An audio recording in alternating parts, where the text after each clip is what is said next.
바룩 아타 아도나이 엘로헤이누 멜렉 하올람 아시에르 키드샤누 베미치브타브 베치바누 라스코 베디브레이 토라. 여호와 우리 하나님 우주의 왕이시여, 주의 계명들로 우리를 거룩하게 하시고 우리에게 토라의 말씀에 전념하도록 명하신 주님을 송축합니다. 바룩 아타 아도나이 엘로헤이누 멜렉 하올람 아세르 바르 바노 미콜 하민 베나탄 라누 에트 토라투 바룩 아타 아도나이 노텐 하토라. 여호와 우리 하나님 우주의 왕이시여, 모든 열방 중에서 우리를 택하사 토라를 주신 여호와를 송축합니다. 오늘 주의 말씀에 의지해서 귀한 영의 양식, 생명의 양식을 공급받길 원합니다. 성령으로 조명하시고 성령으로 인침을 주셔서 말씀이 세세무궁토록 영원한 하나님의 나라가 확장되는 일에 쓰임받을 수 있도록 축복하옵소서. 감사하고 우리 주 예수 한 마시아 이름으로 기도 올리옵나이다. 아멘. 오늘도 지난주에 이어서 감람산 종말론 10번째 강의로 마시아의 예수와의 재림과 심판에 관한 메시지를 함께 나누겠습니다. 이 감람산 종말론의 10번째 강의이고 또 마지막 강의가 되겠습니다. 또 함께 주님 다시 오실 그때를 또 예비하는 귀한 시간이 또 되길 또 소망합니다. 먼저 말씀을 제가 봉독해 올리겠습니다. 마태복음 25장 31절 이하 말씀. 인자가 자기 영광으로 모든 천사와 함께 올 때 자기 영광의 보좌에 앉으리니 모든 민족을 그 앞에 모으고 각각 구분하기를 목자가 양과 염소를 구분하는 것 같이 하여 양은 그 오른편에 염소는 왼편에 두리라. 그때 임금이 그 오른편에 있는 자들에게 이르시되 내 아버지께 복받을 자들이여, 나와 창세로부터 너희를 위하여 예비된 나라를 상속받으라. 내가 줄일 때에 너희가 먹을 것을 주었고 목마를 때에 마시게 하였고 나그네 되었을 때 영접하였고 헐벗었을 때 옷을 입혔고 병들었을 때 돌보았고 옥에 갇혔을 때 와서 보았느니라. 이에 의인들이 대답하여 이르되 주여, 우리가 어느 때에 주께서 줄이신 것을 보고 음식을 대접하였으며 목마르신 것을 보고 마시게 하였나이까? 어느 때에 나그네 되신 것을 보고 영접하였으며 헐벗으신 것을 보고 입혔나이까?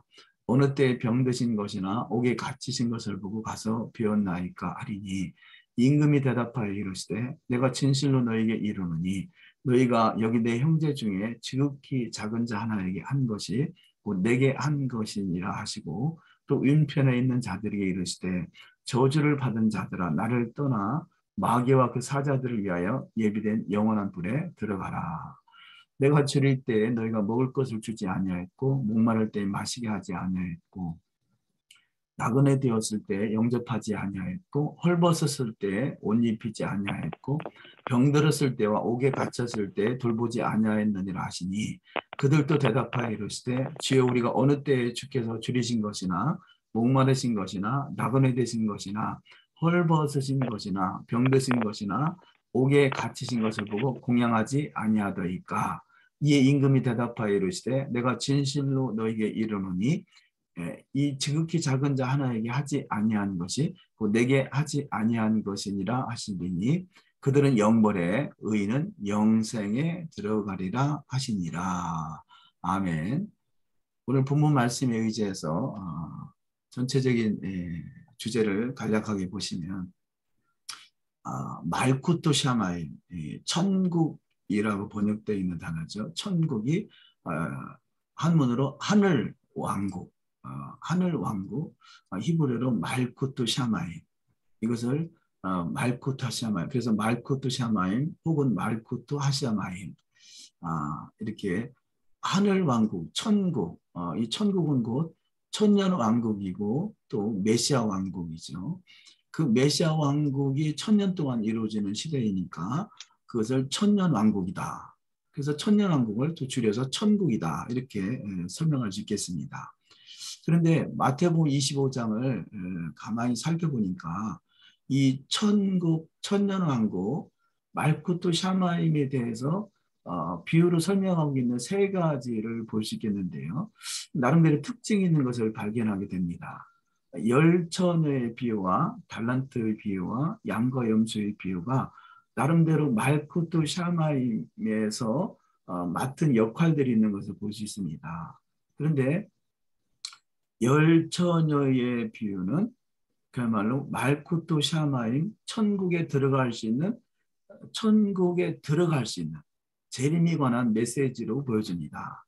그러니까 천국은 우리 영원한 신랑 되신 예수와 그분과 혼인잔치에 들어가는 시즌이라면 열 처녀에서 기름 등불 준비한 다섯 처녀와 준비하지 못한 다섯 처녀, 다섯 처녀는 들어가지 못하는 것이죠. 또 다섯 처녀는 기름을 충분히 준비해서 천국 곧 혼인잔치에 들어가게 됩니다. 그러니까 열 처녀의 비유는 이 말쿠토 샤마임의 시작점이라 할 수 있겠고요. 시작점. 달란트의 비유는 말쿠토 샤마임의 과정, 그 1000년 동안 이루어지는 과정에 대한 설명으로 또 비춰집니다. 달란트의 비유는 천국에서도 10달란트, 5달란트, 2달란트, 1달란트 이렇게 그 달란트, 탤런트죠. 어떤 재능, 뭐 그걸 어떤 돈으로 비유할 수도 있겠고 재능으로 비유할 수 있고 그 나름대로 재능을 주셔서 그것을 통해서 열매를 맺게 하는데요. 그러니까 달란트의 비유가 천국에서 이루어지는 또 상급에 대한 메시지로 보여진다는 말씀이죠. 또한 마지막으로 세 번째 오늘 같이 집중적으로 다룰 양과 염소의 비유는 이 마지막이 의인은 영생에 죄인은 영벌에 이렇게 갈라지는 것을 볼 수 있습니다. 그러니까 우리 히브리적 관점으로 성경을 전체적으로 조명해 볼 때 영생과 영벌로 갈라지는 것은 바로 천국 말쿠토 샤마임의 마지막 세대인 거죠. 말쿠토 샤마임 마지막 시대. 그래서 말쿠토 샤마임 천국의 문이 닫힌다기보다 새 하늘과 새 땅, 새 예루살렘으로 올람 하제가 마치고 올람 하바로 전환되는 그 시점. 이 시점이 양과 염소의 비유에 대한 메시지로 비춰집니다. 물론 제가 이렇게 나누는 메시지는 제가 볼 때 그동안에 어디서든지 한 번도 들어보거나 책을 보거나 한 부분이 없었던 것 같아요.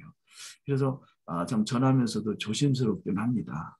그래서 말씀의 조명을 받을 때 행여나 이것이 성경적이 아닌 부분은 다 하나님께서 지워주시고 성경적인 어떤 메시지라 여겨지면 그 말씀이 우리의 귀한 영의 양식이 돼서 주님의 때를 잘 예비할 수 있는 귀한 시간이 되길 또 소망합니다. 물론 열 처녀의 비유나 달란트의 비유나 양과 염소의 비유는 동일하게 지금도 우리 가운데 해당되는 메시지죠. 왜냐하면 성경은 처음부터 종말까지를 다 말씀하고 있고 어느 때나 우리 가운데 적용할 수 있는 그런 메시지가 되겠습니다. 그래서 이 세 가지 비유가 지금 시대도 동일하게 적용되고 또 천년왕국 시기에도 적용이 되고 하는 말씀이 되겠습니다만 구체적으로 나눠져 있는 부분들을 어렴풋이 볼 수 있겠다는 것입니다. 그래서 정확하게 더욱더 분별이 되는 그런 내용이라 할 수 있겠죠. 그리고 두 번째, 마시아와 예수 앞에서 어떻게 심판하게 될 것인가. 그래서 지금 양과 염소의 비유는 마시아와 예수 앞에서 마지막 이 세상의 종말, 마지막 심판을 말씀하고 있는 메시지로 보여진다는 것이죠. 그 세 가지 내용으로 첫째, 심판의 배경과 두 번째, 심판의 절차와 세 번째, 이 감람산 강화에 대한 전체적인 메시지를 또 고찰을 해보도록 하시겠습니다. 그래서 첫 번째, 말쿠토 샤마임, 하늘왕국, 천국에 대한 비유에 대해서 간략하게 다시 한번 정리해 보시면요. 마태복음 25장은 말쿠토 샤마임에서 1000년 동안 진행되는 과정, 1000년이죠. 1000년 동안 진행되는 과정에 대한 세 가지의 비유. 그러나 성경은 과거와 현재와 미래에도 동일하게 적용되는 메시지도 되겠고요. 구체적으로 열 처녀의 비유는 샤마임에 들어가는 초입로 보여진다는 말씀이죠. 그래서 말쿠토 샤마임의 혼인잔치에 재림하시는 예수와 그 말쿠토 샤마인 그 열처녀의 비유를 또 다시 한번 보시면 마태복음 25장 9절 이하에 슬기 있는 자들이 대답하여 이르되 우리가 너희가 쓰기에 다 부족할까 하노니 차라리 파는 자들에게 가서 너희 쓸 것을 사라 하니 그들이 사러 간 사이에 신랑이 오므로 신랑이 오는 시간이 예수와의 재림 때죠. 신랑을 예수하러 보신다면 신랑이 오므로 준비하였던 자들은 함께 혼인잔치에 들어가고 혼인잔치가 바로 말쿠토 샤마임 천국 하늘왕국 그 하늘왕국이 시작되는 시작점 혼인잔치에 들어가고 문은 닫힌지라. 그래서 지금의 시대는 바로 열처녀의 비유와 같이 혼인잔치에 들어가기 위한 예비하는 그런 시간이다라고 이렇게 표현할 수 있겠습니다. 11절 그 후에 남은 처녀들이 와서 이르되 주여 주여 우리에게 열어주소서 대답하여 이르되 진실로 너에게 이르노니 내가 너희를 알지 못하노라 하였느니라. 그런즉 깨어 있으라 너희는 그날과 그때를 알지 못하느니라. 아멘. 그러니까 이 말쿠토 샤마임은 하늘 왕국, 특별히 메시아 왕국은 이스라엘 예루살렘을 중심으로 해서 하나님께서 아브라함에게 주어진 유업의 시즌, 그러니까 애국강에서부터 유브라데 강까지가 메시아 왕국의 이것이 왕국, 이것이 혼인잔치에 초대된 장소라면 물론 그곳에 들어가지 못한 자도 있겠죠. 이들의 기름 등불 준비하지 못한 자의 모습을 알 수 있겠습니다. 그래서 성경은 이스라엘과 열방, 이스라엘과 만국 이렇게 두 부류로 갈라질 수 있겠는데요. 물론 성경적인 원리는 우리는 그 열국에 있었던 세상 만국에 흩어져 있던 사람들이 예수 메시아를 통해서 믿음으로 말미암아 기름 등불 준비한 다섯 처녀와 같이 이스라엘의 접붙임을 받아서 그 메시아 왕국 말쿠토 샤마임에 들어갈 수 있는 기회는 주어졌지만 그 준비된 자가 나는 들어가고 준비되지 못한 자는 들어가지 못하는 경우가 있을 수도 있겠습니다.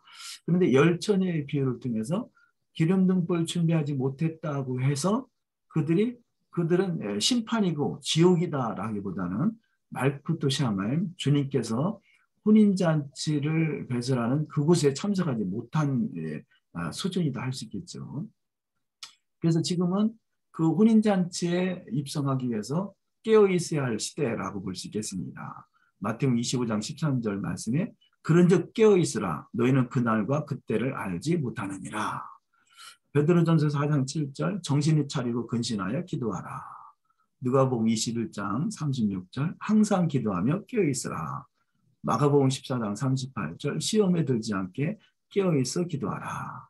그래서 지금은 깨어서 기도하고 준비할 때 말쿠토 샤마임 주님이 이 땅에 재림하셔서 천년 왕국을 이루어가는 시점에 그 천년 왕국, 메시아 왕국, 이스라엘의 온전하게 회복되는 나라에 입성할 수 있는 준비된 자가 되어야 될 것입니다. 두 번째 비유가 달란트의 비유죠. 이 달란트의 비유도 좀 살펴보면 달란트의 비유는 말쿠토 샤마임에서의 상급에 관한 메시지로 보여준다는 것입니다. 첫 번째, 왕국 생활에서 행한 대로 열매를 거두는 시대. 그러니까 지금도 행한 대로 열매를 거두는 시대에도 맞기도 하고요. 또 말쿠토 샤마임 시대에도 행한 대로 열매를 거두어지는 시대인 것을 또 볼 수가 있겠습니다. 그래서 지금의 시대는 마귀가 세상을 지배하는 시대인 것이고요.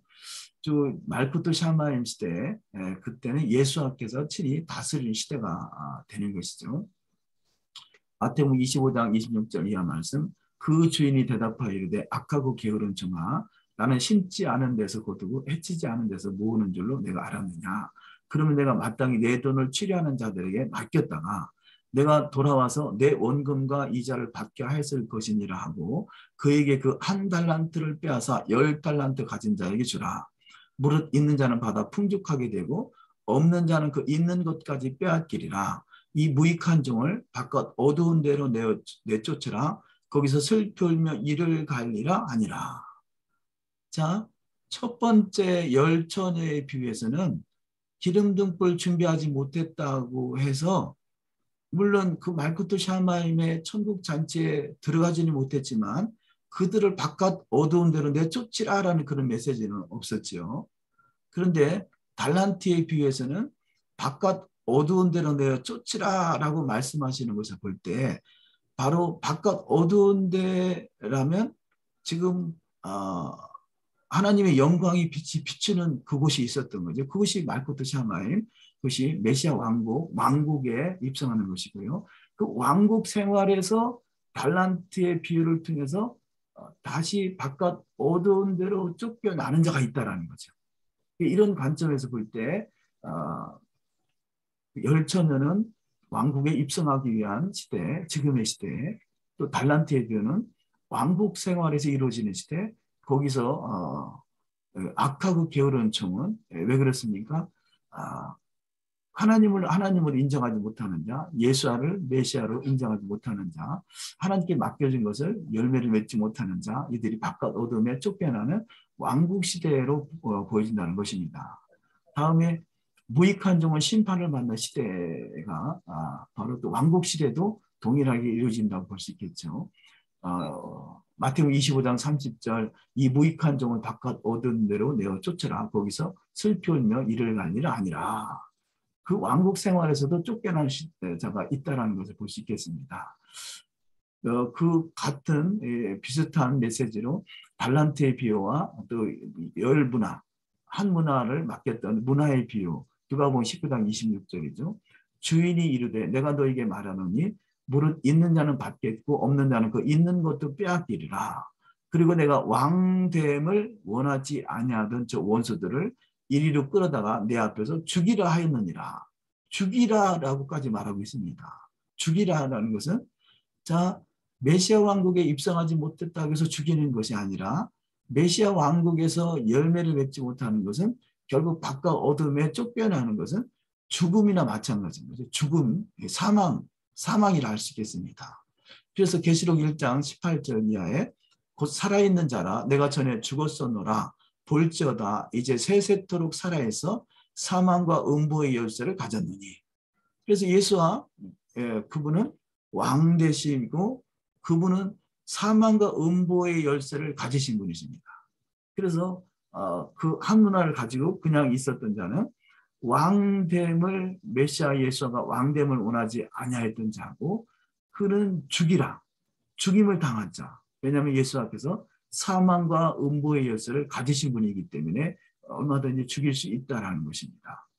계시록 20장 18절, 13절 이하에 바다가 그 가운데서 죽은 자들을 내주고 또 사망과 음부도 그 가운데서 죽은 자들을 내주매 각 사람이 자기 행위대로 심판을 받고 그러니까 이 사망과 음부 지금 계시록 20장은 마지막 최후의 심판이라 할 수 있겠죠.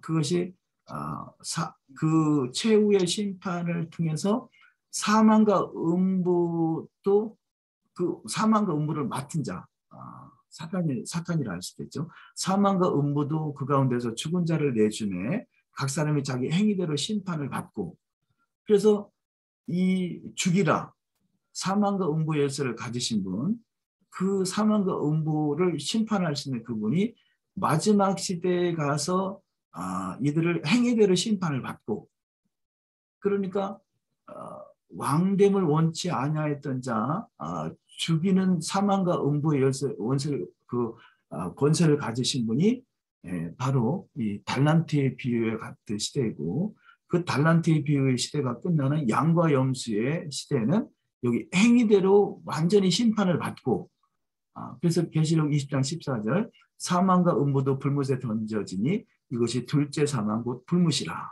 둘째 사망 곧 불문이 완전히 확정되는 시대인 거죠. 그러니까 기회가 있는 것은 열처녀의 비유나 또 달란트의 비유 시대는 그래도 기회가 있는데 완전히 양과 염소의 비유 시대는 이 사망과 불못으로 완전히 끝을 맺는 완전한 심판의 시대라 할 수 있겠습니다. 그래서 세 번째 양과 염소의 비유는 말코토 샤마의 끝의 심판에 관한 메시지로 보여진다는 것입니다. 그래서 본문 말씀에 마태복음 25장 46절이죠. 그들은 영벌에 의인들은 영생에 들어가리라 하시니라. 아니, 영벌은 영원한 벌이죠. 영벌. 자, 그 천년왕국의 끝점이 바로 심판을 받아서 영벌로 들어가는 시점. 천년왕국 시대이긴 하지만 거기서 양과 염소의 비유와 같이 영벌에 들어가는 자 있고 또 영생, 영생은 바로 새하늘과 새 땅, 새 예루살렘, 하늘의 예루살렘이 이 땅에 도래하는 시대죠. 그 시대로 보여진다는 것입니다. 그런데 그 열처녀의 비유나 달란트의 비유에서는 영벌이다, 영생이다 이런 단어가 사용되지 않고 있는데 양과 염소의 비유에서는 영벌과 영생이라는 단어가 사용되고 있다는 것이죠. 그래서 점진적으로 그 어떤 심판이 또 확장돼 가고 있는 모습을 볼 수 있겠습니다. 열처녀의 비유는 그 말쿠트 샤마임에 들어가지 못하는 상태, 달란트의 비유는 이제는 바깥 흑암 어두운 데로 쫓겨나는 상태, 양과 염소의 비유는 영벌과 영생으로 갈라지는 상태. 그래서 이 세 가지를 대비해 보건대 양과 염소는 천년왕국 말쿠트 샤마임의 끝점, 달란트는 천년왕국 시대, 또 열처녀의 비유는 천년왕국에 입성하기 위한 그런 시점 이렇게 보인다는 것입니다. 계시록 20장 10절 또 그들을 미혹하는 마귀가 불과 유황못에 던져지니 거기는 그 짐승과 거짓 선지자도 있어 세세토록 밤낮 괴로움을 받으리라. 이 계시록 20장에 있는 말씀은 바로 양과 염소와 같이 영벌에 들어가는 자, 마귀가 불과 유황못에 던져지는 시점이고 또 짐승과 또 거짓 선지자 노릇 했지만 그가 의인의 반열에 들어가지 못함으로 인해서 영벌에 들어가는 시점. 그래서 마태복음 25장 46절과 계시록 20장 10절이 같은 시점이라고 보여진다는 것이죠. 영벌에 들어가는 시점. 그 전에는 영벌이 아니라 천년왕국 시점이고 그러니까 달란트의 비유에서 영벌이라 표현하지 않고 바깥 흑암 어두운 데 쫓겨나는 시점. 이들도 어찌 보면 기회가 있다 할 수 있겠죠. 그러나 영벌로 들어가서 이미 모든 것이 결판나는 시점. 이것이 완전한 심판의 시점. 천년왕국의 끝점. 새하늘과 새 땅, 새 예루살렘도 도래하는 시점. 그것을 우리가 히브리적 관점으로 계시록 20장에 있는 내용이 그 시점이라고 볼 수 있겠습니다. 계시록 20장 12절 이하 말씀을 보시면 또 내가 보니 죽은 자들이 이 죽은 자들 아까 그 문화를 통해서 죽이라 표현하잖아요. 그 죽은 자들이 큰 자나 작은 자나 그 보좌 앞에 서 있는 책들이 펴 있고 또 다른 책이 펴졌으니 그 생명책이라. 죽은 자들이 자기 행위를 따라 책들에 기록된 대로 심판을 받으니 바다가 그 가운데서 죽은 자들을 내주고 또 사망과 음부도 그 가운데서 죽은 자들을 내주매 각 사람이 자기 행위대로 심판을 받고 사망과 음부도 불못에 던져지니 이것이 둘째 사망 곧 불못이라. 여기서는 완전한 심판이 확정되는 것이죠. 누구든지 생명책에 기록되지 못한 자는 불못에 던져지더라. 이 불못에 받는 심판은 바로 이 천년왕국의 끝점, 새하늘과 새 땅으로 도래하는. 그래서 올람 하제의 끝과 올람 하바의 시작점이 이 불못에 펼쳐지는. 마태복음 25장 46절 같이 그들은 영벌에, 의인은 영생에 들어가는 그 시점으로 보여지고 그러기 때문에 양과 염소의 비유는 말쿠트 샤마임의 끝점으로 보여진다는 말씀입니다. 두 번째, 그래서 이 말씀과 같이 마시아와 예수 앞에서 어떻게 심판하게 될 것인가. 그 심판은 그렇기 때문에 그 심판이 단지 심판이란 단어가 사용됐다고 해서 무조건 다 지옥이다라고 표현하기보다는 재림하셔서 그 혼인잔치에 참여하는 거룩한 무리가 돼서 예루살렘 감람산으로 함께 강림하셔서 예루살렘으로 입성하는 자가 있는가 하면 그 예루살렘을 치러왔던 자들, 이 예루살렘을 치러왔던 자들이 일순간에 그들이 그 심판을 받게 되고 그들이 믿는 자가 천국에 입성해서 그 스가랴 14장에 보면 초막절을 지키게 되는 그 시점이 있죠. 그래서 초막절이 지켜지는 천년왕국 시점에도 초막절을 지키러 올라오지 아니하는 자에게는 비를 내리지 아니한다. 이런 메시지가 있죠. 그래서 천년왕국이라고 해서 무조건 다 완전한 세상이라기보다는 어느 정도 현 시점보다는 이제는 주인이 바뀌는 시점. 그동안에 천년왕국 이전에는 마귀가 다스리는 세상. 이제는 천년왕국 이후에는 예수님께서 친히 왕으로 등극하는 세상. 그러나 그 천년왕국의 시점에서 이스라엘을 치러 왔던 자들이 하나의 또 심판을 받아서 죽음을 맞이하는 자들이 있겠죠. 그러나 그때는 완전한 심판이라기보다는 천년왕국의 끝이 나는 그 시점에서 의인은 영생에 죄인은 영벌에 갈라지는 완전한 시점. 그때가 종말을 구하는 시점이라면 그 전에도 어떤 큰 심판이나 작은 심판이나 차이는 있겠습니다만 심판이란 말은 존재한다는 것이죠. 계시록 19장 11절 이하 말씀에 보시면 15절부터 보십니다. 그의 입에서 예리한 검이 나오니 그것으로 만국을 치겠고 이 만국을 치는 시점이 바로 천년왕국의 초입, 천년왕국의 초입의 시점이겠죠. 기름등불 준비한 자가 들어가는 천년왕국이 시작되는 시점. 그래서 만국을 치겠고 친히 그들을 철장으로 다스리며 그 만국을 쳐서 철장으로 다스리며 하나님 곧 전능하신 이의 맹렬한 진노의 포도주 틀을 밟겠고 그의 옷과 그 달에 이름 쓴 것이 있으니 만왕의 왕이요 만주의 주라 하였더라. 그래서 천년왕국의 초입에서 있는 만국을 치는 시점은 만왕의 왕이요 만주의 주 그분이 바로 마시아의 예수아라는 것을 알게 되는, 그래서 누구나 다 메시아 그분이 바로 예수하시구나 라는 것을 알게 되는 시점인 것이죠. 그래서 이 메시아 예수아가 왕이심을 알게 됐지만 그럼에도 불구하고 달란트를 맡겨졌던 그들이 왕으로 인정하지 않으려고 하는 그런 모습들이 달란트에 비해서 보여진다는 것입니다. 그래서 첫째, 심판의 배경을 말씀을 통해서 보시면 마태복음 25장 31절 인자가 자기 영광으로 모든 천사와 함께 올 때 자기 영광의 보좌에 앉으리니 모든 민족을 그 앞에 모으고, 여기 모든 천사와 함께 올 때 자기 영광의 보좌에 앉으리니, 그래서 첫째는 그분이 영광으로 오시고 영광의 보좌에 앉으시고 그때도 모든 민족을 그 앞에 모은 모든 민족이 있는 것을 볼 수 있습니다. 마태복음 25장 31절 이하 말씀은 양과 염소의 비유죠. 양과 염소의 비유의 시대에도 그때도 모든 민족이 있는 것을 볼 수 있습니다.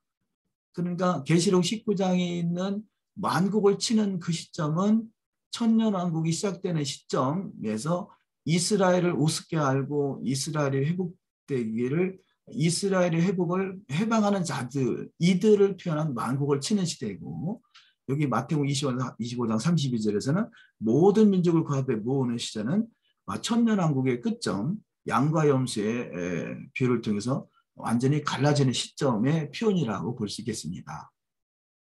그래서 첫 번째, 예수와는 바로 그 계시록 19장에서 그분이 사망과 음부의 권세를 가지시고 심판하는 권세를 가지신 인자, 그분이 예수하시라는 것을 알 수 있겠습니다. 다니엘서 9장 4절에 내 하나님 여호와께 기도하며 자복하여 이르기를 크시고 두려워할 주 하나님, 주를 사랑하고 그의 계명을 지키는 자를 위하여 언약을 지키시고 그에게 인자를 베푸시는 이시여. 아멘. 자, 언약하면 아브라함의 언약이죠. 아브라함의 언약은 바로 애국강에서부터 유브라데 강까지 취할 수 있는 언약. 이 아브라함의 언약을 기억나게 하기 위해서 이스라엘의 국기에 애국강과 유브라데 강을 위 파란 줄과 아래 파란 줄로 표시하고 있죠. 이 아브라함의 언약을 이행하시는데 누구에게 이행하시느냐? 첫째, 주를 사랑하고 두 번째, 그의 계명을 지키는 자입니다. 이 순서가 바뀌면 안 되죠. 먼저 주의 계명을 지키는 것은 율법주의가 되겠고요. 그러나 성경적인 원리는 먼저는 그 메시아 예수와 되시는 그분, 신랑 되시는 그분, 그분이 말씀하시는 그분을 사랑하는 것이에요. 그래서 첫째는 주님을 사랑하는 것이고, 왜냐 신랑이기 때문에 만왕의 왕이시고 만주의 주가 되시기 때문에 그분을 사랑하는 것이고, 그분을 사랑하기에 그분의 계명을 지키는 것, 이들에게 언약을 이행하는 것, 언약을 이행하는 것은 열처녀의 비유와 같이 바로 천국에 입성하는 자, 말쿠토 샤마임에 포함되는 자, 메시아 왕국에 입성하여 주님과 함께 1000년 동안 왕노를 할 자가 되는 것이죠. 그래서 이 말씀을 요한복음 14장 15절에서 예수님께서 친히 하신 말씀이죠. 너희가 나를 사랑하면 나의 계명을 지키리라. 자, 다니엘서 9장 4절에서 예언되어 있는 말씀과 같이 첫째는 예수와를 사랑하는 것이고 둘째는 그의 계명을 지키는 자입니다. 이들에게 다니엘서 9장은 언약을 이행하시겠다 하시고, 이 언약은 우리 믿음의 조상인 믿음의 아버지들이 되시는 아브라함과 이삭과 야곱에게 약속하신 언약, 이 약속하신 언약이 바로 예수와 그분이 말씀하시는 나를 사랑하면 나의 계명을 지키리라는 메시지와 동일한 말씀이 되겠습니다. 요한복음 14장 21절 이하 말씀에 나의 계명을 지키는 자라야 나를 사랑하는 자니 나를 사랑하는 자는 내 아버지께 사랑을 받을 것이요 나도 그를 사랑하여 그에게 나를 나타내리라. 아멘. 자, 나의 계명, 여호와께서 하신 말씀은 곧 예수와 그분을 말씀하는 것이고 그분의 계명이 되겠습니다. 그래서 나의 계명을 지키는 자, 나를 사랑하는 자다. 무엇을 가지고 나를 사랑하는지 알겠느냐? 나의 계명을 지키는 자가 나를 사랑한 자다라고 말씀하신다는 거죠. 그래서 나를 사랑한 자는 내 아버지께 사랑을 받을 것이요 나도 그를 사랑하여 그에게 나를 나타내리라. 그에게 나를 나타내는 것이 언약을 지키는 일이고요. 말쿠트 샤마임에 입성하는 자가 되겠습니다. 그러니까 그 메시아 예수와 그분을 사랑한다라면 반드시 기름 등불 준비한 5처녀의 모습이 될 것이고 달란트의 비유를 통해서 많은 이익을 남기는 자의 모습이 될 것이고 양과 염소의 비유를 통해서 의인은 그 영생에 들어가는 자가 될 것입니다. 요한복음 12장 31절 이제 이 세상에 대한 심판이 이르렀으니 이 세상의 임금이 쫓겨나리라. 자, 이 세상에 대한 심판, 이 세상 임금이 쫓겨난다. 이때가 그 지금 열처녀의 비유의 시점이라 할 수 있겠죠. 그래서 나를 사랑하고 나의 계명을 지키는 자가 언약을 이행을 받아서 말쿠토 샤마임에 입성하는 자, 세상 임금은 쫓겨나는 시대, 무적행에 갇혀서 1000년 동안 갇혀있는 자 시대라 할 수 있겠죠. 고린도후서 5장 10절 이는 우리가 다 반드시 그리스도의 심판대 앞에 나타나게 되어 각각 그 선악간에 그 몸으로 행한 것을 따라 받으려 함이라. 그리스도의 심판대 앞. 그리스도의 심판대 앞. 심판대는 바로 그리스도 그분이 심판하시는 것이죠. 그리스도 심판대 앞에 다 서게 된다는 것입니다. 디모데후서 4장 1절 하나님 앞과 살아있는 자와 죽은 자를 심판하실 그리스도 예수. 죽은 자. 자, 그 열문화를 통해서 죽은 자, 그 열매가 없는 그들은 죽이라. 죽은 자는 것은 결국은 완전한 죽음이 아니라 살아있는 자는 생명 얻은 자, 말씀대로 준행하여 그 메시아 왕국에 입성하는 자. 그러나 죽은 자는 메시아 왕국으로 밖으로 쫓겨난 자, 흑암 어두운 가운데 있는 자, 마지막 영벌을 받을 자. 이들이 죽은 자의 모습으로 등장하는 것입니다. 누구나 다 생명의 부활로 그 생명으로 부활할 것이냐, 사망으로 부활할 것이냐, 다 동일하게 부활은 받아서 심판대 앞에 서게 되지만 생명의 부활과 사망의 부활이 있는 것을 볼 수 있습니다. 그래서 살아있는 자와 죽은 자를 심판하실 그리스도 예수와 앞에서 그에게 나타나실 것과 그의 나라를 두고 엄히 명하노니 너는 말씀을 전파하라. 때를 어떤지 못 어떤지 항상 힘쓰라. 범세 오래 참음과 가르침으로 경책하며 경계하며 권하라. 아멘. 그래서 우리는 때를 어떤지 못 어떤지 항상 깨어있어 기도하며 또 주님을 전파하는 일에 힘쓰는 자가 되어야 될 것입니다. 두 번째, 심판의 때. 이 심판의 때는 자기 영광으로 모든 천사와 함께 올 때, 모든 영광으로 모든 천사와 함께 올 때, 그래서 이 심판의 때는 천년왕국 시작 전에도 이스라엘을 멸망시키려는 자들의 심판이 있겠고, 마지막 의인은 영생에, 죄인은 영벌로 가는 심판의 때가 있는 것을 볼 수 있습니다. 마태복음 25장 32절에 모든 민족을 그 앞에 모으고 각각 구분하기를 목자가 양과 염소를 구분하는 것 같이 하여 양은 그 오른편에 염소는 왼편에 두리라. 그래서 여기 마태복음 25장 32절에 모든 민족을 그 앞에 모으는 시점은 이 천년왕국이 끝나는 시점, 양과 염소로 갈라지는 시점에 모든 민족이라 볼 수 있겠고요. 우리 전자의 계시록 19장에서 있었던 또 열방 민족은 그 이스라엘을 치러 올라왔던 자들, 이 심판을 또 의미한다고 할 수 있겠습니다. 데살로니가후서 1장 7절 이하 말씀, 환난 받는 너에게는 우리와 함께 안식으로 갚으시는 것이 하나님의 공이시니 주 예수께서 저희 능력의 천사들과 함께 하늘로부터 불꽃 중에 나타나실 때 하나님을 모르는 자들과 우리 주 예수의 복음을 복종치 않는 자들에게 형벌을 주시리니, 그래서 심판은 형벌이 되겠죠. 마태복음 24장 29절 이하 말씀, 그날 환난 후에 즉시 해가 어두워지며 달이 빛을 내지 않으며 별들이 하늘에서 떨어지며 하늘의 권능들이 흔들리리라. 그때 인자의 징조가 하늘에서 보이겠고 그때 땅의 모든 족속들이 통곡하며 그들이 인자가 구름을 타고 능력과 큰 영광으로 오는 것을 보리라. 제가 큰 나팔 소리와 함께 천사들을 보내리니 저희가 그 택하신 자들을 하늘 이 끝에서 저 끝까지 사방에서 모으리라. 자, 여기 인자가 구름을 타고 능력과 큰 영광으로 오는 것을 볼 때 모든 민족, 모든 족속들, 모든 민족들이 통곡하는 시점이 있죠. 그래서 모든 족속이 통곡하는 시점이 이것이 예수와의 그 천년왕국이 이루어지는 말쿠토 샤마임이 시작되는 시점인가, 아니면 의인은 영생에, 죄인은 영벌로 갈라지는 마지막 최후의 심판의 시점인가를 잘 말씀을 통해서 구별하는 것도 또 중요할 것입니다. 이 시점은 택하신 자들을 하늘 이 끝에서 저 끝까지 사방에서 모으는 시점은 천년왕국, 말쿠토 샤마임, 메시아 왕국이 시작되는 시점이라고 볼 수 있겠죠. 계시록 19장 11절이야. 또 내가 하늘이 열린 것을 보니 보라 백마와 탄자들이 있으니 그 이름은 충신과 진실이라. 그가 공의로 심판하며 싸우더라. 그 눈이 불꽃 같고 그 볼에 많은 면류관이 있고 또 이름 쓴 것이 하나가 있으니 자기밖에 아는 자가 없고 또 그가 피 뿌린 옷을 입었는데 그 이름은 하나님의 말씀이라 칭하더라. 하늘에 있는 군대들이 희고 깨끗한 세마포를 입고 백마를 타고 그를 따르더라. 공의로 심판하며 싸우더라.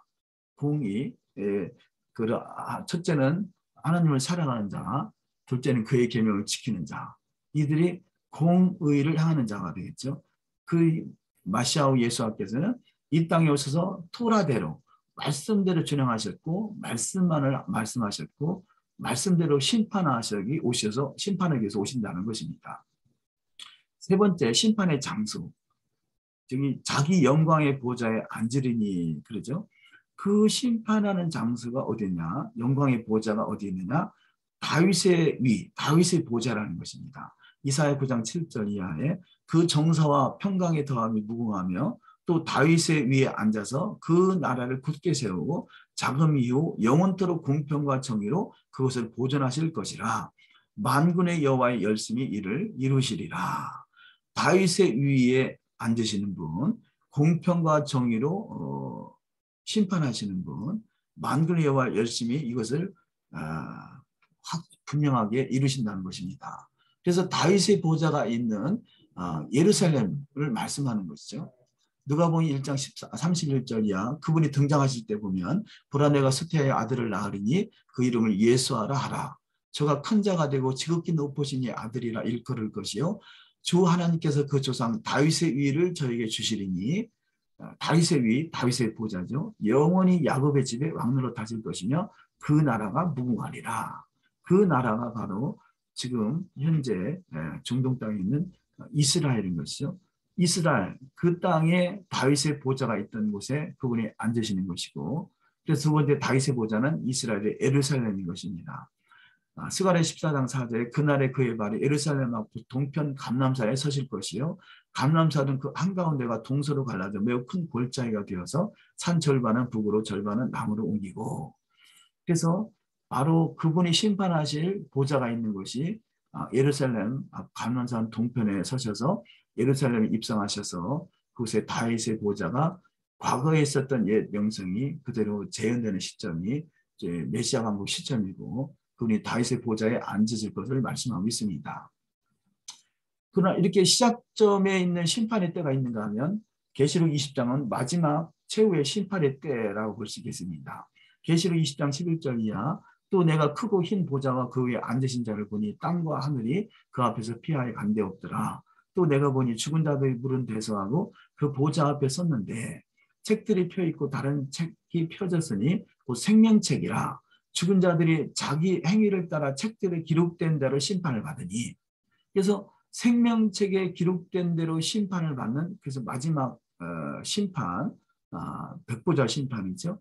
이때가 양과 염소의 의인은 영생에 죄인은 영벌에 갈라지는 시점이라는 거죠.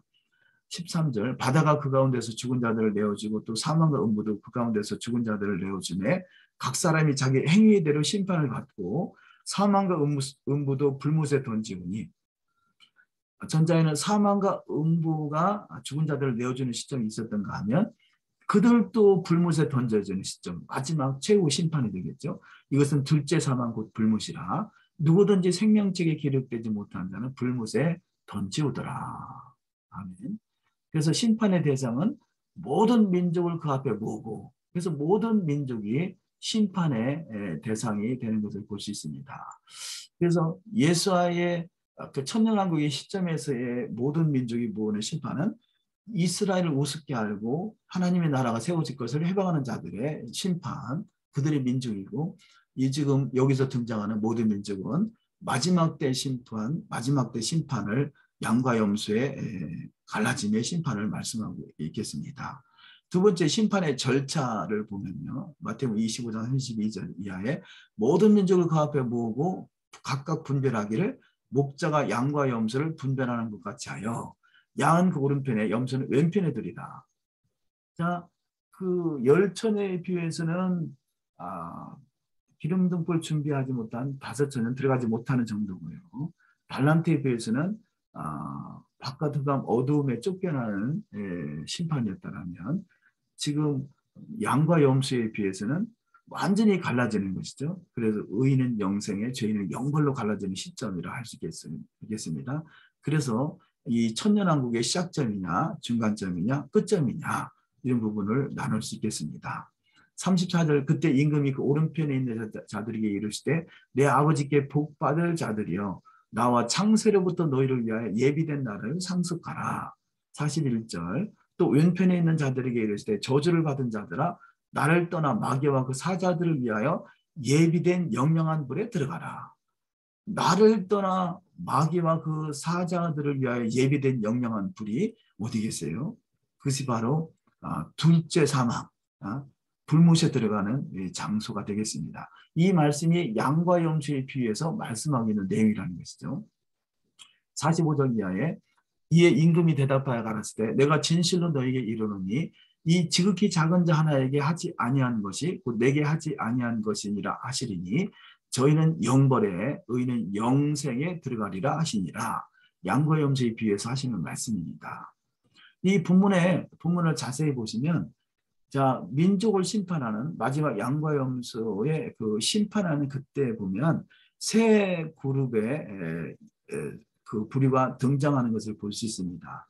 그래서 이 양과 염소의 비유를 통해서 세 그룹이 어떤 그룹인가? 첫째, 양이 있고요. 둘째, 염소가 있고, 셋째, 양과 염소를 갈라치게 하는 이 형제 갈라치게 할 때 사용되는 형제들이 있는 것을 볼 수 있습니다. 그래서 40절에 내 형제라고 부르는 그룹이 있다는 거죠. 25장 40절을 보시면 임금이 대답하여 이르시되 내가 진실로 너에게 이르노니 너희가 여기 내 형제 중에 지극히 작은 자 하나에게 한 것이 곧 내게 한 것이니라 하시고, 그래서 지금 양과 염소만 볼 것이 아니라 내 형제라고 말씀하시는 한 부류가 있는 것을 볼 수 있겠습니다. 그래서 양과 염소의 비유에는 세 부류의 인물이 등장하는구나. 양의 부류가 있고 염소의 부류가 있고 형제라고 칭함을 받는 부류가 있는 것을 볼 수 있겠습니다. 그래서 이 형제라고 칭함을 받는 부류를 보니까 본문 말씀을 통해서 유추해 볼 때 마태복음 25장 32절에 의하면 목자라는 것을 볼 수 있습니다. 목자 혹은 목자들. 모든 민족을 그 앞에 모으고 각각 구분하기를 목자가 양과 염소를 구분하는 것 같이 하여. 아멘. 자, 양과 염소를 구분하는 자가 누구냐? 목자인 것을 볼 수 있죠. 이 목자를 우리가 예수님께서 형제라 이렇게 표현하는 것을 볼 수 있습니다. 왜냐하면 마태복음 25장 35절에 목자라는 그가 지금 40절에 보면 내 형제 중에 라고 표현하고 있는 것을 볼 수 있겠고요. 두 번째, 자, 첫째는 목자 혹은 목자들, 두 번째는 이들을 성경이 전체를 내놓고 볼 때 7년 환란 기간 중에 이 7년 환란 기간 중에 예수를 믿었던 유대인들, 이들도 목자의 부류, 형제들의 부류, 또 친히 그 사도 바울도 이스라엘은 내 형제들이라 표현하죠. 그래서 첫째는 목자들, 둘째는 예수를 믿는 유대인들, 이들을 형제다 표현할 수 있겠습니다. 계시록 7장 3절 이르되 우리가 우리 하나님의 종들의 이마에 인치기까지 땅이나 바다나 나무들을 해하지 말라 하더라. 하나님께서 특별히 인침을 받은 자들이 있죠. 자, 무조건 유대인이라기보다는 예수를 믿는 유대인들, 이마에 인침을 받은 자들, 이들이 계시록 7장에 보면 14만 4천인 이들도 말씀할 수 있겠죠. 세 번째, 대환란 기간을 믿음으로 통과한 자. 그래서 계시록 7장 14절에 보면 내가 말하기를 내 주여 당신이 아시나이다 하니 그가 나에게 이르되 이는 큰 환란에서 나오는 자들인데 어린 양의 피에 그 옷을 씻어 희게 하였느니라. 그래서 계시록 7장에 14만 4천인이 등장하고 또 열방의 민족 가운데 허다한 무리가 큰 환란에서 나오는 무리들이 있다. 이렇게 표현합니다. 그래서 목자들 또 인침을 받은 14만 4천의 인침을 받은 자들 또 큰 환란에서 그 환란을 이기고 통과한 자들 이 부류들을 예수께서 내 형제들이라 이렇게 표현하지 않나 싶습니다. 그렇게 특별히 구별되어 있는 형제들이 있고 또 마지막 대환란 심판 때 양과 염소로 구별되는 또 자들이 있는 것을 볼 수 있겠습니다. 그래서 두 번째 오른쪽에 양중 목자들 또 14만 4천인들 또 그 열국에서 환란을 통과한 자들이 있는가 하면 오른쪽의 양 중에서 그들이 들은 것을 잘 이해하지 못하고 물어본 자들, 질문하는 자들이 있죠. 이들은 아직까지 계시가 완전히 열려져 있다기보다는 그래도 의로운 삶을 살아가는 자들의 모습이라 할 수 있겠습니다. 그래서 마태복음 25장 37절 이하 말씀에 이에 의인들이 대답하여 가로되 주여 우리가 어느 때에 주의 줄이신 것을 보고 공개하였으며 목마르신 것을 보고 마시게 하였나이까 어느 때에 나그네 되신 것을 보고 영접하였으며 벗으신 것을 보고 입혔나이까 어느 때에 병드신 것이나 옥에 갇히신 것을 보고 가서 배웠나이까 하리니. 자, 이들이 이 전자의 말씀에 보면 예수 앞에서 양의 부류를 구분하셔서 주의 줄이신 것을 보고 공개하였다. 목마르신 보고 마시게 하였다. 라고 너희들은 양들이다 할 때 그들이 누구인가를 아직까지 정확하게 이해하지 못하고 있는 부류지만 그럼에도 불구하고 오른쪽 양들의 편에 있는 사람들인 것을 볼 수 있습니다. 그러니까 우리가 성경에 대한 말씀이나 하나님의 모든 것들이 완전히 계시가 완전히 열려져 있는 사람이라기보다는 그렇지 못하지만 목자나 14만 4천이나 허다한 불이나 그 불에 포함되지는 못했다 할지라도 그럼에도 불구하고 의인의 삶을 살아가는 자들이 있었던 것을 볼 수 있겠습니다.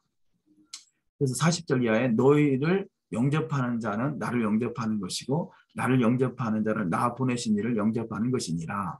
에, 선지자의 이름으로 선지자를 영접하는 자는 선지자의 상을 받을 것이요 의인의 이름으로 의인을 영접하는 자는 의인의 상을 받을 것이니라.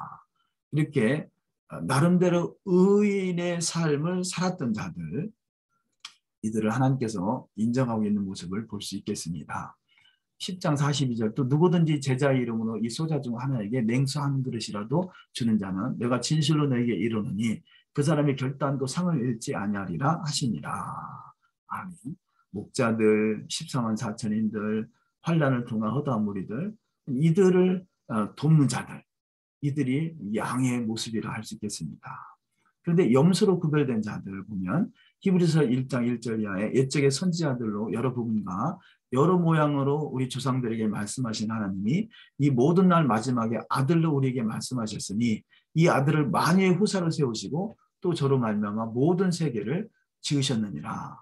이렇게 지금 설명하고 있는 것은 바로 예수님께서 만유의 후사로 오셨고 심판하는 권세를 가지신 분, 히브리서 9장 27절 한 번 죽은 것 사람에게 정하신 것이요 그 후에는 심판이 있으리니 히브리서 9장 28절 이와 같이 그리스도 많은 사람의 죄를 담당하시려고 단번에 들이심 받으셨고 구원에 이르게 하기 위하여 죄와 상관없이 자기를 바라는 자들에게 두 번째 나타나시리라.